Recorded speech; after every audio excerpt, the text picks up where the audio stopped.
Dear students, welcome on my YouTube channel Studies on by ZD Sir। पिछले videos optics के आपको कैसे लग रहे हैं? यदि अच्छे लग रहे हैं तो ज्यादा से ज्यादा शेयर करें। यदि आप इस चैनल पे नए हैं तो चैनल को सब्सक्राइब करें, बेल आइकॉन को प्रेस करें ताकि आने वाले नेक्स्ट वीडियोस का नोटिफिकेशन आपको मिलता रहे।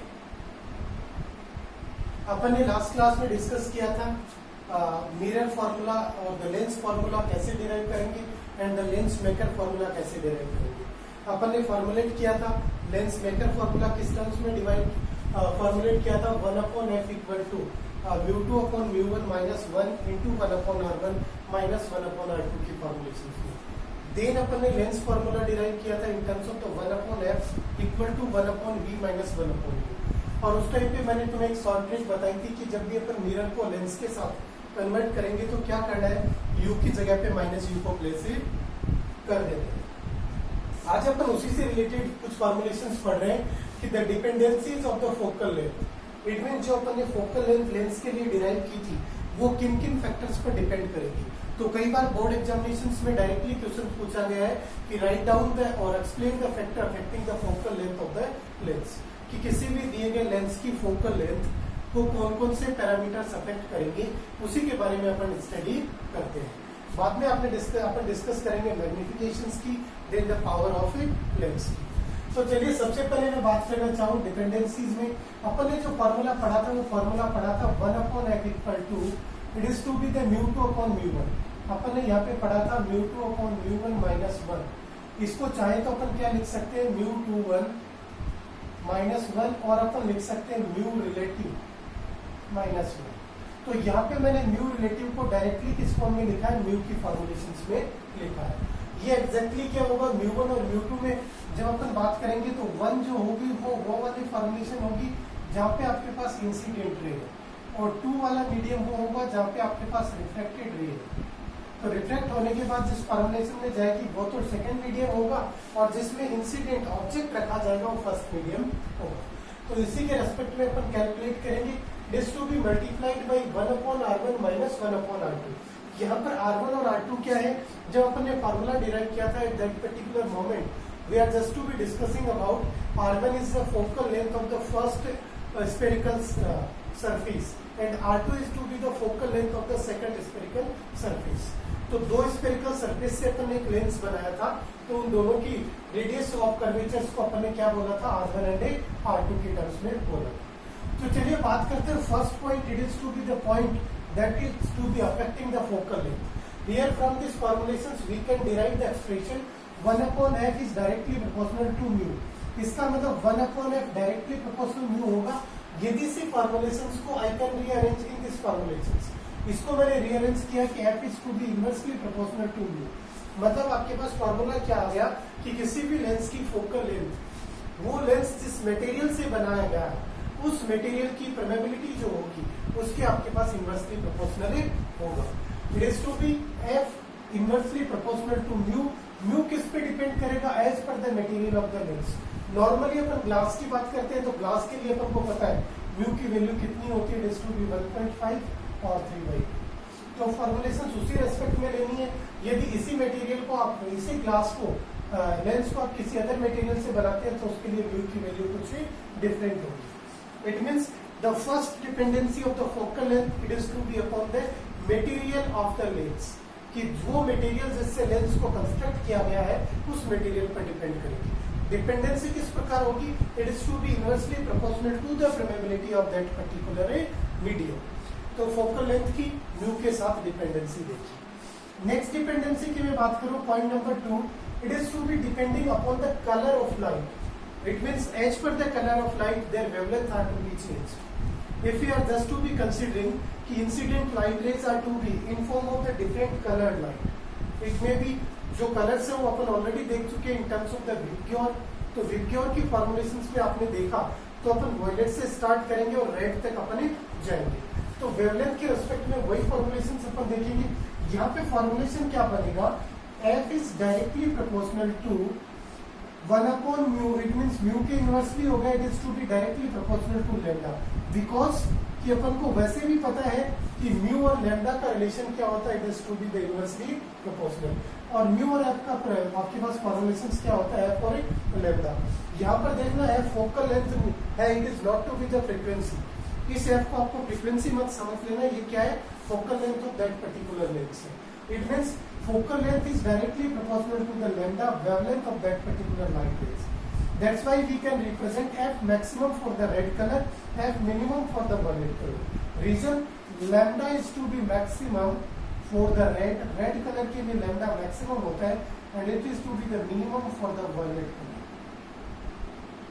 तो violet के लिए minimum होता है, तो आपके पास order जो होगा lambda का वो किधर से किधर होगा, अपन विबग्योर की टर्म्स में V2R की तरफ लेंगे, it is to be the maximum. Violet के लिए मिनिमम होगा, दैट्स वाई जो फोकल लेंथ होगी वो आपके पास वायलेट के लिए मिनिमम होगी और रेड के लिए मैक्सिमम होगी।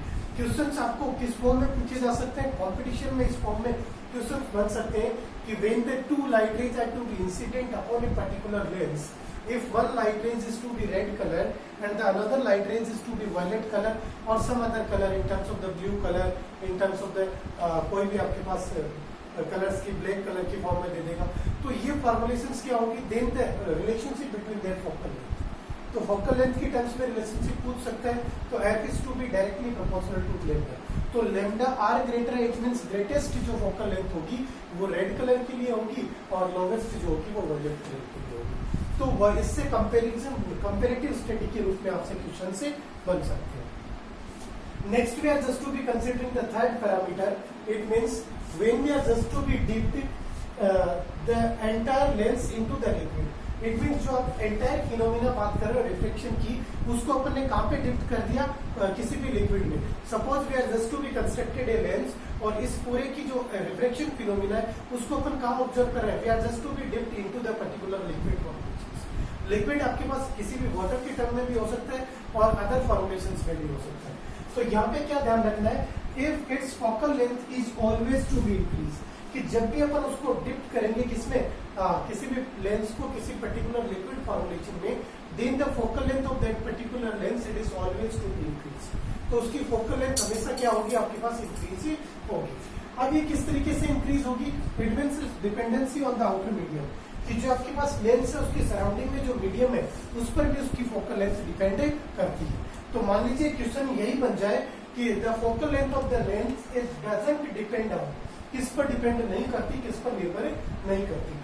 फर्स्ट ऑप्शन आपको दे देगा it is to be the mu और अपन कह देगा कि मटेरियल ऑफ द लेंस।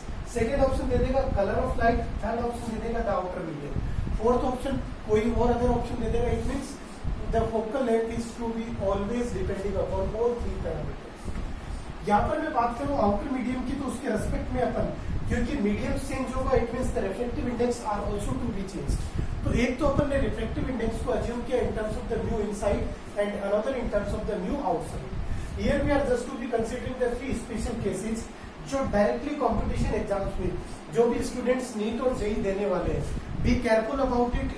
यहाँ पे फोकस करना, क्योंकि यहाँ से एक क्वेश्चन इस बार के एग्जाम में मोस्ट प्रोबेबली आने वाला है। तो फर्स्ट में बात करूं, mu inside is to be greater than the mu outside. तो मतलब आपने जो लेंस मैन्युफैक्चर किया है, लेंस जो कंस्ट्रक्ट किया है, उसके इनसाइड का जो आपके पास म्यू है वो आपके पास क्या होगा, रिफ्रैक्टिव इंडेक्स जो है वो आपके पास ग्रेटर है आउटर सरफेस। इसका मतलब अंदर डेंसर हो गया, बाहर क्या फॉर्मुलेशन होगी, एरर फॉर्मुलेशन होगी। Then it is to be the nature of the lens are to be same normally.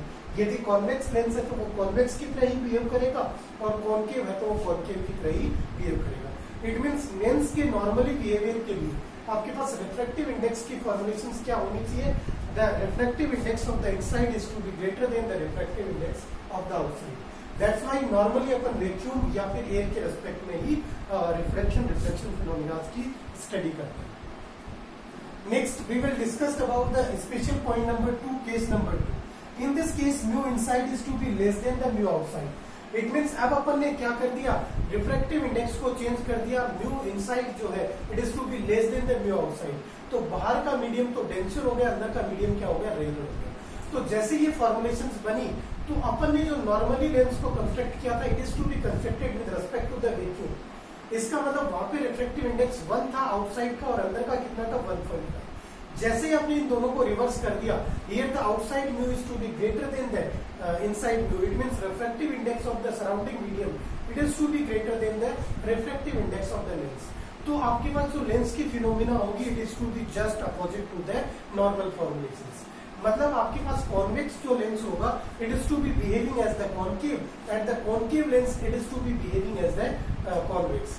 तो ये फॉर्मुलेशन पूछी जा सकती है कि कॉन्केव, कोई भी कॉन्केव या कॉन्वेक्स लेंस कब अपोजिट बिहेव करेगा, कब अपोजिट नेचर को शो करेगा, या कब एक कॉन्वेक्स लेंस कॉन्केव लेंस की फॉर्मुलेशंस में कन्वर्टेड हो जाएगा. When we are just to be dipped that particular lens into the medium, that's refractive index is to be greater than the refractive index of that particular lens. यदि आपने lens को उससे ज्यादा refractive index वाले medium में डिप्ट कर दिया तो mu outside is to be greater than mu inside, और इन दिस केस आपके पास जो कॉन्वेक्स होगा वो कॉन्केव बन जाएगा और कॉन्केव होगा वो कॉन्वेक्स बन जाएगा. It is to be the two important case. Next third important case, when the mu inside it is to be equal to the mu outside. मतलब आपने उसको ऐसे मीडियम में प्लेस किया जिनका दोनों का रिफ्रैक्टिव इंडेक्स सेम है. जितना आपके पास लेंस का रिफ्रैक्टिव इंडेक्स है उतना ही रिफ्रैक्टिव इंडेक्स किसका है आपके पास, आउटर मीडियम का. It means mu inside equal to mu outside. तो जब आपके पास दोनों का रिफ्रैक्टिव इंडेक्स सेम हो जाएगा तो यहाँ पे म्यू का जो रेशियो था mu two upon mu one, वो भी कितना हो जाएगा, 1 माइनस 1 कितना हो जाएगा, 0. 1 माइनस 1 0 हो गया. तो फॉर्मुलेशंस क्या बनेगी, यहाँ पे फॉर्मुलेशंस ऐसी बनेगी 1 upon f equal to 0. It means f equal to कितना हो जाएगा, इनफाइनाइट. तो फोकल लेंथ आपके पास क्या हो जाएगी, इनफाइनाइट हो जाएगी. और जैसे फोकल लेंथ इनफाइनाइट हो तो डियर स्टूडेंट्स क्या याद आना चाहिए, अपन ने पहले पढ़ा था, the focal length of the plane mirror it is to be equal to infinite. Plane mirror की फोकल लेंथ कितनी होती थी, इनफाइनाइट होती थी. दैट्स वाई ये क्या बन जाएगा आपके पास से एक प्लेन ग्लास प्लेट की तरह बिहेव करेगा. तो these are the 3 special cases. यहाँ से रिलेटेड कई बार क्वेश्चन बन जाते हैं. कहीं भी कंफ्यूज नहीं होना. इन दोनों को यदि आप डिटेल्स में समझना चाहोगे तो इसी रेस्पेक्ट में होगा. इस केस में mu inside greater than mu outside है, तो mu two upon mu one ये क्या होगा आपके पास, ग्रेटर देन 1 होगा. तो ये आपके पास 1 अपॉन एफ पॉजिटिव मैनर में आएगा, तो सेम नेचर रहेगा. सेकंड केस में म्यू आउटसाइड ग्रेटर होगा, इसका मतलब आपके पास म्यू वन जो होगा it is to be greater formulations में, तो ये लेसर आएगा. एफ क्या हो जाएगा, नेगेटिव की फॉर्मुलेशन में हो जाएगा. तो ये आपके पास अपोजिट फॉर्मुलेशन से हो जाएगा. These are the factor affecting of the focal length of any lens. Next अपन बात करेंगे कि मैग्निफिकेशंस को अपन स्टार्टिंग से ना. Next we will discuss about the magnification of the lens. तो मैग्निफिकेशन सबसे पहले होता क्या है, it is to be the ratio of the height of the image upon height of the object. इसका मतलब आपने किस साइज का ऑब्जेक्ट प्लेस किया है और उसके रेस्पेक्टिव आपके पास जो इमेज फॉर्म हुई उसकी साइज क्या है. इन दोनों का रेशियो जो होता है वो मैग्निफिकेशन की टर्म्स में होता है. और यदि दो सेम क्वांटिटीज का रेशियो होगा it means it is to be the unitless and the dimensionless quantities. तो ध्यान देना, जब अपने पास ऐसे बहुत सारे कॉम्पिटिशन में क्वेश्चंस बनते हैं कि which quantity is to be unitless and the dimensionless, तो आपको डायरेक्टली क्या याद रखना है कि मैग्निफिकेशन क्या आपके पास यूनिटलेस और डायमेंशनलेस की फॉर्मुलेशन में है. इसी तरीके से म्यू रिफ्रैक्टिव इंडेक्स की बात करते हैं तो वहां पे भी सी बाई वी की फॉर्म में आता है. It is also to be the unitless and the dimensionless quantities. अब अपन एग्जैक्टली बात करें यदि इमेज की, तो इमेज की ऑब्जेक्ट के रेस्पेक्ट में 3 पॉसिबल साइज हो सकती है. जब अपन ने पढ़ा था image formulation by the lens, उस वीडियो का लिंक मैं आपको डिस्क्रिप्शन में दे दूंगा, या फिर जो आपको आई बटन दिखाई दे रहा है वहां पर जाएं तो वहां पर आपको क्या मिल जाएगा, उस वीडियो का लिंक मिल जाएगा. तो आप डिटेल्स में देख सकते हैं कि इमेज फॉर्मुलेशन के रेस्पेक्ट में size of the image with respect to object कैसे चेंज होती है. Here we are just to be considering the 3 cases. First case in terms of the equal size, second case in terms of the smaller size, third case in terms of the larger size. तो या तो आपके पास equal size की image बनेगी, या फिर large बनेगी, या फिर स्मॉलर बनेगी. तो उन्हीं केसेस को रेस्पेक्टिव अपन यहाँ पर देख रहे हैं. जब आपके पास फॉर्मुलेशंस कैसी बनेगी, पॉजिटिव या negative, it is to be depending upon कि आप कौन सा लेंस सामने ले रहे हो. और इमेज आपकी डाउनवर्ड डायरेक्शन में बन रही है तो नेगेटिव हो जाएगी, अपवर्ड डायरेक्शन में बन रही है तो पॉजिटिव हो जाएगी. यदि अपन इसको डिटेल्स में समझना चाहें, it is to be the graphical picture, it means ray diagram for the magnification of the lens. Here I am just to be considering a convex lens. कौन सा लेंस यूज किया है, convex lens. And it is to be the object AB. यहाँ पर आपके पास जो object है वो कौन सा है, it is to be the A. And इसकी हाइट कितनी है आपके पास, height of object it is to be h. Similarly आपके पास इमेज जो बन रही है वो कौन सी बन रही है, a dash b dash, and height of the image कितनी आ रही है आपके पास, h dash आ। क्लियर। दूसरी फॉर्मुलेशन में बात करना चाहूं अल्फा, तो अल्फा आपके पास क्या है, it is to be the angle made by object at optical centre. इसी तरीके से बीटा क्या होगा, it is to be the angle made by image at optical centre. Then अब देखिए placement of the object and the जो होगा उसी के रेस्पेक्ट में आपके पास इमेज बनेगी। प्लेसमेंट्स में अपन ने कंडीशंस देखी थी, here we are just to be considering कि our object is to be placed in between 2f and f। 2f and f की जब अपन फॉर्मुलेशन 2f तक सेम साइज का बनता था, आफ्टर दैट 2f से f के बीच में साइज क्या होगी, l लार्ज होगी। दैट्स व्हाई अपन मैग्नीफाई करके देखना चाहते हैं, तो अपन ने ये वाला एग्जांपल लिया है। बाकी कोई प्रॉब्लम वाली बात नहीं, आप इनफाइनाइट के रेस्पेक्ट में भी कर सकते हैं, आप इनफाइनाइट एंड 2f के बीच में भी रख सकते हैं, आप f और ऑप्टिकल सेंटर के बीच में भी रख सकते हैं। मैग्निफिकेशन हर एक केस में डिफाइन हो सकता है। यहाँ पे आपने ऑब्जेक्ट को प्लेस किया, this light ray is to be, these are the incident light ray. तो जो पैरेलल टू प्रिंसिपल एक्सिस आएगी, it is to be move through the focus point. जो पैरेलल टू प्रिंसिपल एक्सिस आई वो कहां से जाएगी, फोकस में से जाएगी। जो ऑप्टिकल सेंटर में से आएगी वो किधर से जाएगी, ऑप्टिकल सेंटर में से सीधी निकल जाएगी।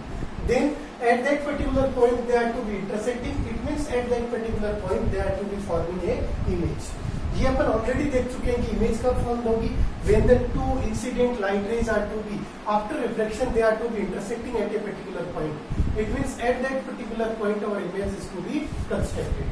तो here image is to be constructed in terms of the a dash b dash and its position is to be in between in 2f and infinite।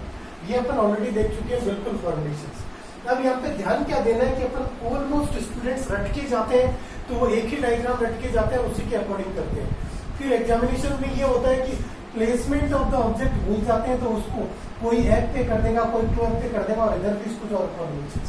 तो ध्यान देना, यदि आप 2f पे करते हैं तो 2f पे बनेगा, 2f और इनफाइनाइट पे करते हैं तो इमेज f और 2f के बीच में बनेगी, f और 2f के बीच में रखा है तो 2f और इनफाइनाइट पे बनेगी। तो आपका जो डायग्राम है वो नीट एंड क्लीन एज पर एंड द एक्यूरेट होना चाहिए। एज पर स्केलिंग यदि एक्यूरेट होगा तो उसमें आपको full out of full marks मिलेगी। तो ध्यान देना इस फॉर्मुलेशंस को। अब अपन बात करना चाहिए मैग्निफिकेशन का फॉर्मूला। जैसे अपन ने जब मिरर के लिए देखा था, तब अपन ने देखा था here we are just to be using the similarities of the triangle. आप दो ट्रायंगल्स को कंसीडर करेंगे, triangle number 1 and the triangle number 2। Here this is to be the second triangle, ये O है, it means we are using the triangle ABO and the triangle A'OB' या A'B'O। दोनों triangles को अपन compare करेंगे तो similarity properties के according अपन क्या कर सकते हैं, their height ratio is equal to their ratio of the base. तो उसी रेस्पेक्ट में अपन डिफाइन करेंगे, and we are just to be concluded m equal to h' and it is to be equal to v upon u। ध्यान देना, फिर मैं उसी चीज को रिपीट कर रहा हूँ, जब अपन लेंस की मिरर की बात करते थे तो अपने फॉर्मूला पढ़ा था -v अपॉन, और मैंने पिछले लेक्चर में एक शॉर्ट ट्रिक्स आपको बताई थी कि u की जगह पे क्या कर देना, -u प्लेस कर देना, क्या फॉर्मुलेशन आ जाएगा, लेंस का फॉर्मूला आ जाएगा। तो जैसे मैं यहाँ पे -u पुट अप करूंगा, minus is to be cancelled out with minus and we are getting out the v upon u। मतलब मैग्निफिकेशंस। अब इसीलिए शुरू से एक चीज समझाई जाती है कि जब अपन लेंस की बात कर रहे हैं तो अपन कॉन्वेक्स को यूज करेंगे, और मिरर की बात करते हैं तो अपन कॉनकेव को यूज करेंगे, क्योंकि दोनों की प्रॉपर्टीज, वहां पे कॉनकेव मिरर और इधर convex lens, they are to be behaving like a similar. इसी तरीके से वहां पे आपके पास कॉन्वेक्स मिरर और यहाँ पे कॉनकेव लेंस, क्योंकि m क्या हो गया, मैग्निफिकेशंस, वहां पे माइनस था, यहाँ पे प्लस है। Then the other important formulations of the magnification in terms of the focal length and the distance of object and the focal length and the distance of the image, f और v के रूप में और f और u के रूप में।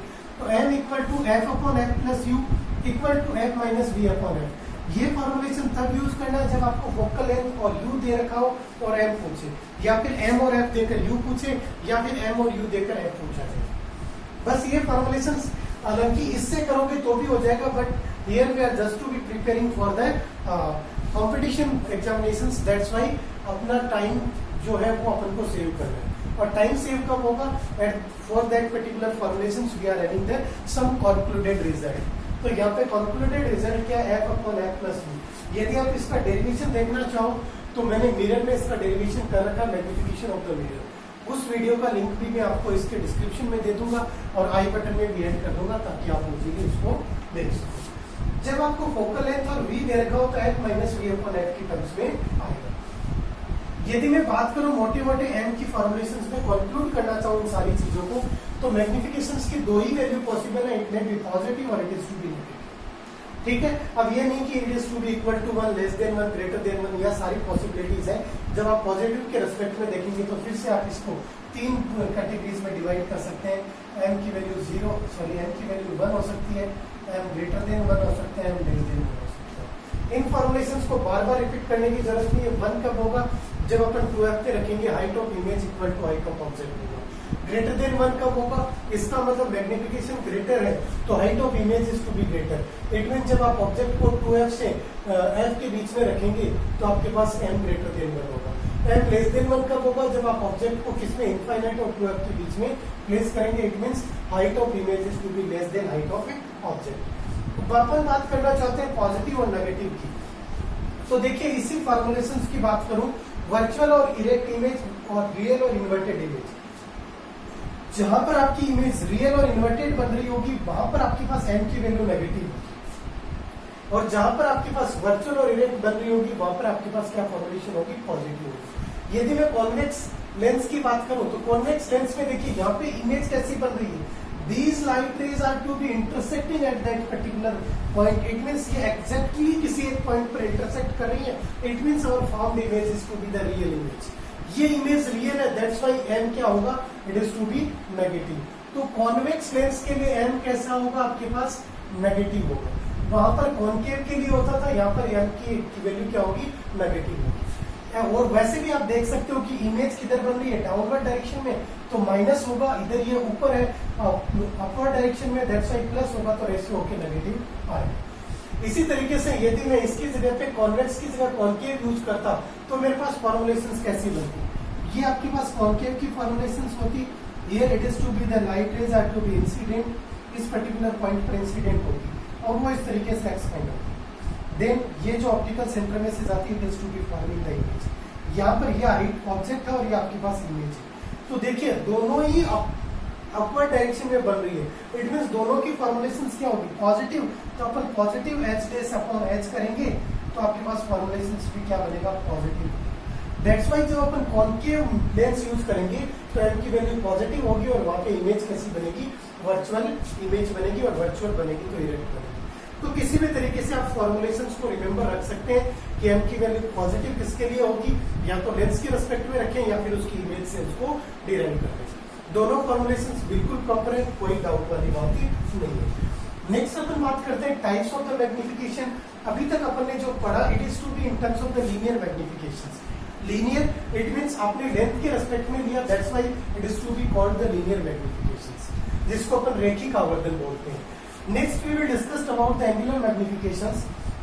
Next जब अपन नेक्स्ट स्टडी करेंगे अबाउट द ऑप्टिकल इंस्ट्रूमेंट, तब अपन इस चीज को यूज में लेंगे, angular magnification. It is also to be defined in terms of the magnifications कि the angle constructed by the image upon the pole and the angle constructed by the object upon the pole.